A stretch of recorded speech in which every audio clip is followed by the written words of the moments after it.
The first one is reduce and bill for no-shows. So according to the MGMA, average no-show rate for medical practices is about 5 to 7%. And a case study on Children's Hospital and Medical Center in Omaha, Nebraska recently found that telemedicine follow-up care reduced no-show follow-up visit rates by 50%. So I'm curious, based on your experience using telemedicine, is that surprising, Dr. Greiwe? It's a good question, Jerry. I've found that patients really enjoy telemedicine. They find it really convenient. And, some of your patients, they have difficulty driving. They may have transportation issues. Maybe they live far away. They're having a lot of pain in certain circumstances. Maybe they live in a nursing facility. I mean, these are the main causes and drivers for no-shows.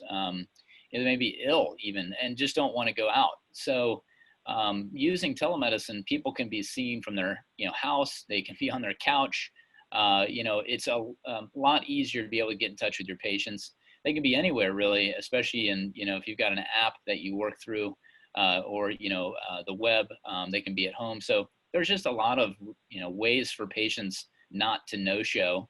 And we constantly send reminders and things like that. So I think you do really drive down no-shows significantly with telemedicine. And, the average no-show rate in some practices, even up to like 15%. So you can really cut that down significantly. And I think it is a great way to improve things. I've heard that through many providers.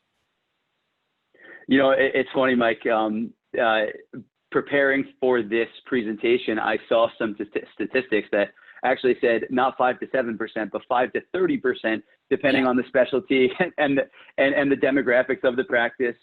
And so what I was thinking about was having a telehealth solution in place that, like you mentioned, sends those reminders and emails and text messages, and also allows patients to log in or join a visit with a doctor in more than multiple different ways is so important. Offering them an app, a website, an immediate entry button. I just always feel like that kind of keeps connection rates and higher and no-show rates down.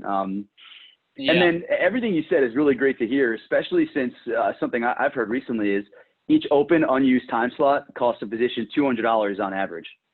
Yeah, it seems crazy, but it's really true. I mean, that's what it costs to have somebody not show up, because you're paying for the staff, that's there, that's sort of like waiting to see that patient. That visit was obviously that opportunity cost is gone with that particular patient. So you might have earned X amount, but then you've also lost your valuable time for your staff too, that they would have utilized. So you're paying your staff now, and so you compound that, and you might have 5 or 6 people that you're paying for that particular piece of time. So I guess it makes a lot of sense. I never really thought about it like that, but what's interesting, every new patient that you can drive to your practice basically will be revenue of like $1,200 to $1,500 in certain specialties. So, I mean, it really does compound when you think about what you've lost in that no-show, especially if they're a new patient.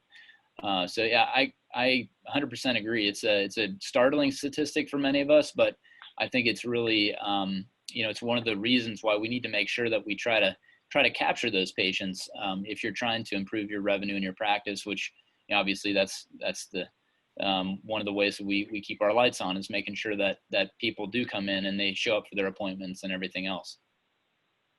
Absolutely.